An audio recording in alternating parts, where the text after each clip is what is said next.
Dance Arts of Columbia provides fitness fun for everyone from 3 years old to adult. Dance Arts is a good environment where the friendly staff makes you feel comfortable. Dance Arts feels that dance is an art form that you can experience firsthand by learning tap, jazz, modern, musical theater, lyrical, and ballet. Dance Arts urges you to enjoy a sense of accomplishment while getting fit and having fun. For class information, call 875-1569. Dance Arts of Columbia, serving Columbia since 1979. Good morning and welcome to Radio Friends on this Monday, May 26th. I've got JOAN STACK with us from the State Historical Society. Welcome to Radio Friends, Joan. Today we are going to talk about the myths surrounding Jesse James. That's right. We have an exhibit up right now at the State Historical Society of Missouri, and it's up until, I believe it's September 26th. And we are exploring American myths. And one of the most interesting, I think, is the American myth of the outlaw, especially the outlaw hero. And what American outlaw is more famous than an outlaw that actually comes from Missouri? Yeah. Jesse James. Yeah, an outlaw hero you're Yes. referring to. How did he become an outlaw hero? Well, there's a lot of interesting evidence about how that happened. There was a newspaper reporter by the name of John Newman Edwards who, at the time that Jesse James was robbing trains and robbing banks, he was writing in the newspaper about what a great guy Jesse James was, kind of casting him as someone like the knights of old, who was sort of a Robin Hood character. And so it began while Jesse James was still alive. Now, some people at the time experienced Jesse James much more like a domestic terrorist. So he was coming in, robbing trains, stopping trains, terrorizing the community. But at the same time, John Newman Edwards was seeing him as sort of a Reconstruction era hero. Was he giving any of this money that he stole from the rich to the poor? I don't think there's a whole lot of evidence of that. There are some people that will argue that maybe he paid off a mortgage or two or did a few things like that, but he seems to have gambled away a lot of it. And he also seems to have been doing it for political reasons. It was the era of Reconstruction. He was not happy with the way the Union people were behaving. In fact, sometimes they talked about robbing the Union trains. He was a Confederate sympathizer.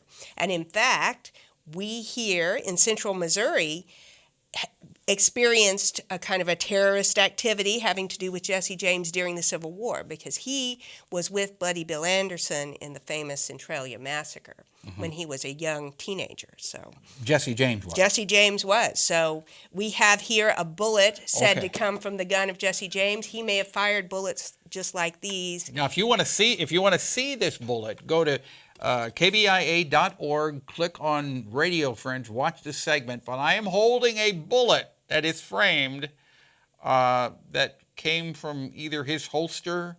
Yeah, well, what we think happened, where we think this bullet comes from, is we think it was in his home at his death. His son then gave this bullet in a gun. Now, whether the son put it in the gun or whether Jesse James had put it in the gun, we're not clear on that, but he gave this bullet inside of a gun to the mayor of Kansas City in, around the turn of the century. So it belonged to the mayor of Kansas City and then was handed down to him. And we received it in 1959. It seems to have fairly good provenance, though we'll never know for sure. Okay, so the exhibit, what is it, the exhibit?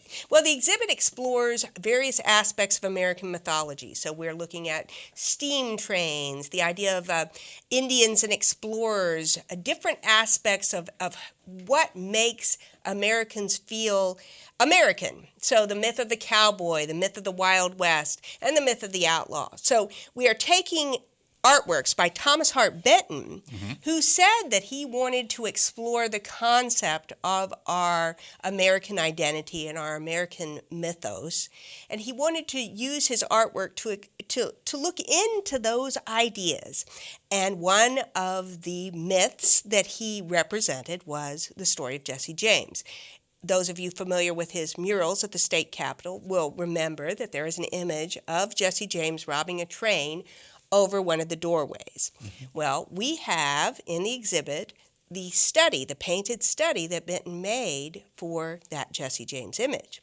So to make that the idea of the American outlaw kind of come home to us, we also are including a object related to this story, So that's which the is bullet. the bullet. The bullet. So one of the things that I am hoping that people get out of this exhibit is an understanding that these myths are based on something real, but they are distorted and they are something that we sort of build up in our own psyche. And as time goes by, they tend to get larger and larger. That's don't they? true. That's true. And Thomas Hart Benton said that he painted Americans' myths, our myths about ourselves, but that didn't mean he believed in them. So I think that's part of what he was doing with the Jesse James. But what I love about the bullet is it has a wonderful power about it.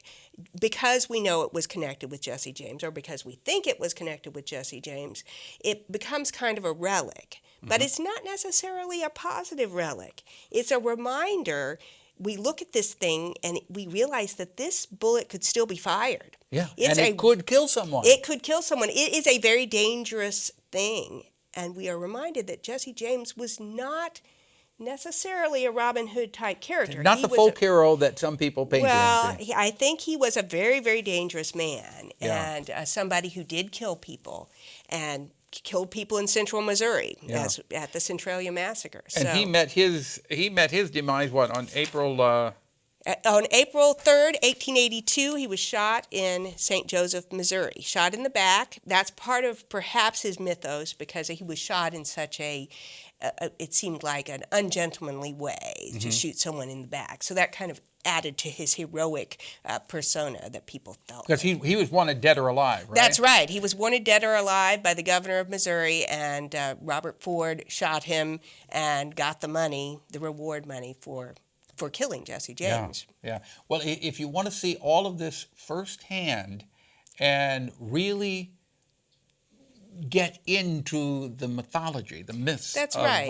of Jesse James, you can go to the State Historical Society. The show will be up through September. So towards the end of September, I think I said the 27th, that Saturday at the end of September. Okay, and your hours are when, Joan? Well, the gallery is open from 9 to 4:30 on the weekdays. We're closed on Monday, but Tuesday through Friday, and we're open from 9 to 3:15 on Saturdays. But Okay. we encourage you to come. We're free. We're in the ground floor of Ellis Library right there on the MU campus. So come find us. We're in the East Wing.